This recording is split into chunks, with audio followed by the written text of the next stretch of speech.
俺が心から愛しているのは綾乃だけだ。今日がお前みたいな汚いものに触るわけないでしょ。お前妊娠してるのか？お前妊娠してるのか？痛い。やめて。いつからそんな態度ができるようになったんだ？私がこの子を産んでもきっとこの人は子供を愛さない。妊娠なんかしてない。お母さんを騙しただけ。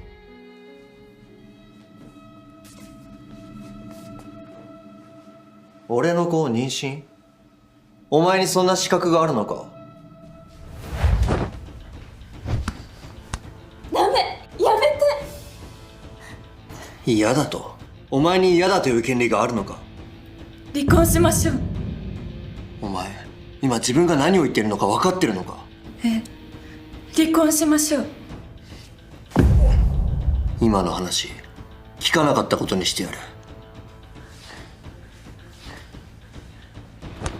私本気です。もう離婚届は書きました。俺を何だと思ってる？結婚も離婚もお前の都合で決めるのか？いや、お前は自分を何様だと思ってるんだ？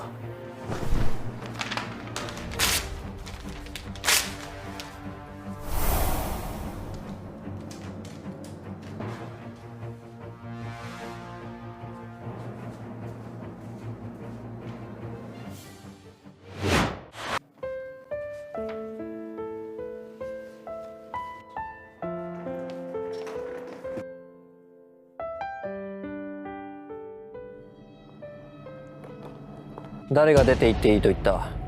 俺は離婚届になんかサインしてないぞ。どうして？綾乃を愛してるって言ったくせに。私と離婚すれば堂々と綾乃と一緒になれるじゃない。台風で川が氾濫して流された時、俺を助けてくれた女性がいた。その人はそのまま流されて大学で綾乃と再会して、綾乃が俺を助けてくれたって言った時、運命を感じた。その話、お前に俺と綾乃の関係をどうこう言われたくない。俺と綾乃は最初から堂々とした関係だった。お前こそ愛人だったんだ。安心してください。もう二人の邪魔はしませんので。ミオ、俺にひざまずかせてやる。息子を助けてください。お願いします。助けてください。失礼。これはまずい。すぐに診察室。お願いします。りょう、綾乃。ここは九条財閥が運営する病院だ。この病院でその子供を診察することは許さない。わかりました。お願い。私は何をされてもいいから、この子に変な嫌がらせをやめて。俺は何もしてないけど。九条さん、お願いです。どうか息子を助けてください。俺の前からいなくなって5年。ずいぶんみすぼらしい姿をしているな。姉さん久しぶり。元気にしてた5年前、お前は綾乃の足を刺した。今自分の子供を助けたければ土下座して頼め。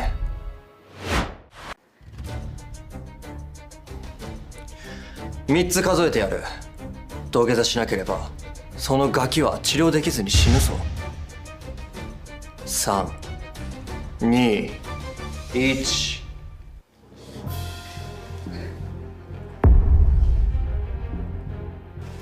九条さん、お願いです。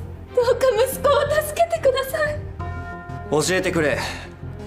お前はどこの男とそのクソガキを作ったんだ？なんだこの土下座は。何の価値もないこの尻軽女が。りょう、この子はあなたの子供よ。ママ、僕は大丈夫だよ。ママ、早く立って。九条さん、約束通り土下座しました。息子の診察を許可してもらえますか？診察を許してやろう。ただし後で九条家に来い。さもないとこのガキの命は明日にはないぞ。りょう、なんか気分が悪い。そうか。じゃあ今日は帰ってゆっくりしよう。はい。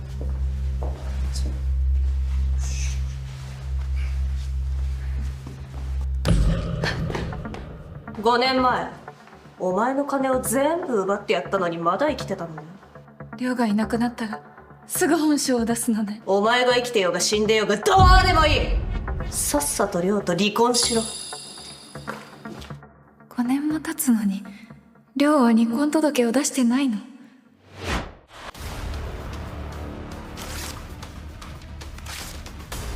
もう5年よ。なんで？お前ネズミみたいに5年も隠れててそれで終わりだと思ってるのか。お前は俺に借りがあるはずなのに何も返していない。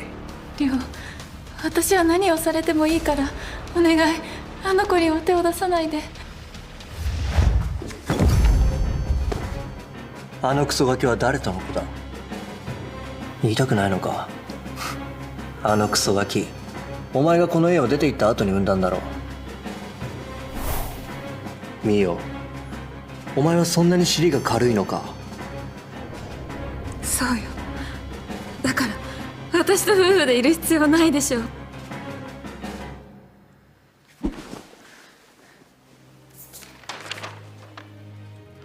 結婚していた3年間の食事、服、その他諸々の生活費、それと綾乃の治療費、全部合わせて1億円の借用書だ。1億円？私はもう白鳥家の人間じゃないし、こんな大金一生返せない。いい方法がある。昼はこの家で家政婦をして夜はうちのクラブで接客しろ。そうすれば数ヶ月で返せる。クラブで接客って。どうしたんだ。男にすり寄るのは得意だろう。どうしたんだ。男にすり寄るのは得意だろう。お前俺と別れたいんだろう。借金を返したらすぐに離婚してやる。言う通りにしないとあのガキに手を出すしかないかな。そんなに私を追い詰めて何がしたいの？もしもし、俺だ。今日診察に来た子供だ。分かった。サインします。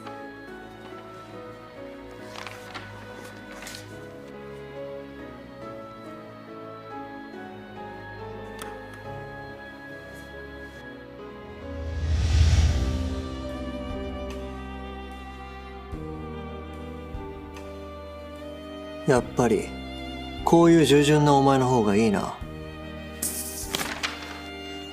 今夜からクラブに出勤しろ。本当にひどい人。は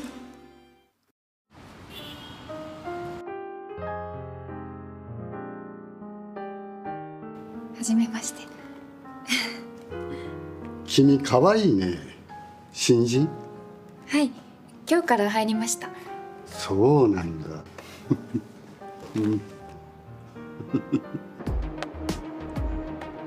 白鳥さん、あの女ですか。なかなかの美人ですね。はい。あとはよろしくね。おい、行くぞ。えおとなしくしろ。ミオ、せいぜい楽しんでね。